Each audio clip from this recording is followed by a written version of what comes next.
Hidupnya pelatihan online tentu menjadi harapan dari banyak pihak, baik dari orang yang memberikan pelatihan atau peserta pelatihan itu sendiri.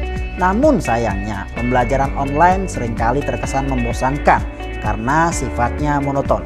Hal ini tidak lain karena trainer, instruktur, atau si pemberi pelatihan tidak mampu melibatkan peserta, sehingga pelatihan online sifatnya pasif. Yang terjadi adalah hanya membaca materi, membolak-balik slide, dan mendengarkan ceramah yang panjang.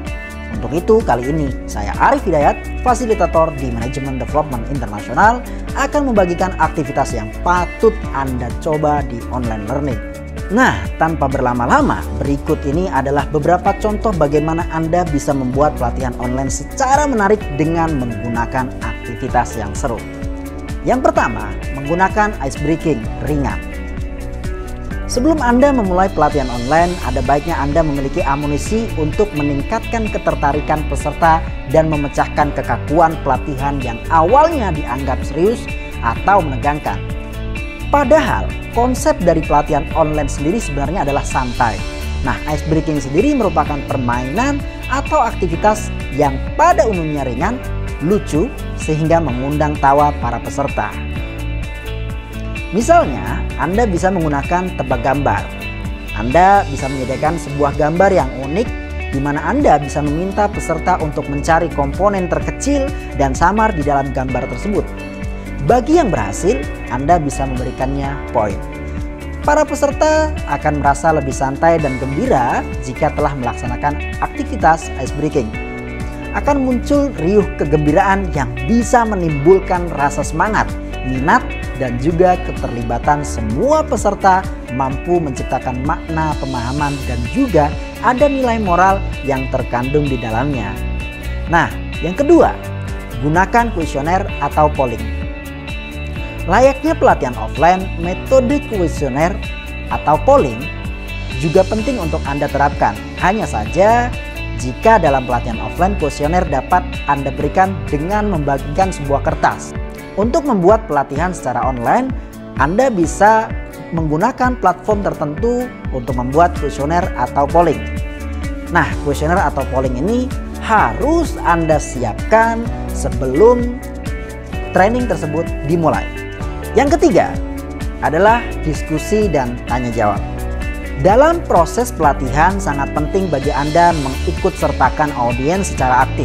Dan salah satu cara agar pelatihan bisa menjadi lebih hidup adalah dengan adanya metode diskusi kelompok.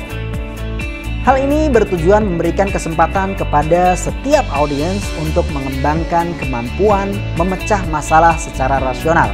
Dengan keterlibatannya, audiens akan mampu menerima konsep yang Anda sampaikan dan mampu meraih prestasi yang diharapkan. Dengan kata lain, dengan diterapkannya metode diskusi, audiens akan lebih berperan aktif dalam pelatihan. Mereka juga akan mendapatkan hal yang lebih banyak dibandingkan proses pembelajaran yang sifatnya hanya satu arah. Selanjutnya, buatlah sebuah project. Ya, dalam sebuah pelatihan memiliki peranan yang sangat penting. Misalnya, project dapat membangkitkan motivasi setiap audiens. Project juga dapat mengembangkan keterampilan dasar melakukan eksperimen seperti mengamati, mengestimasi, dan mengukur. Project menjadi wahana pelatihan sebagai pendekatan ilmiah untuk menumbuhkan kemampuan berpikir, bekerja bersama, bersikap kooperatif, serta mengkomunikasikannya sebagai aspek penting kecakapan hidup. Project juga bisa menunjang materi pelatihan dengan memberikan kesempatan bagi audiens untuk menemukan teori dan membuktikan teori yang Anda berikan. Nah, rekan-rekan, itulah aktivitas seru yang perlu Anda terapkan di online learning. Semoga bisa membantu dan membuat proses pembelajaran yang Anda selenggarakan bisa lebih jitu dan pastinya lebih seru. Mau tahu gimana rasanya keseruan pembelajaran yang akan berdampak pada tim Anda? Management Development International punya jawabannya.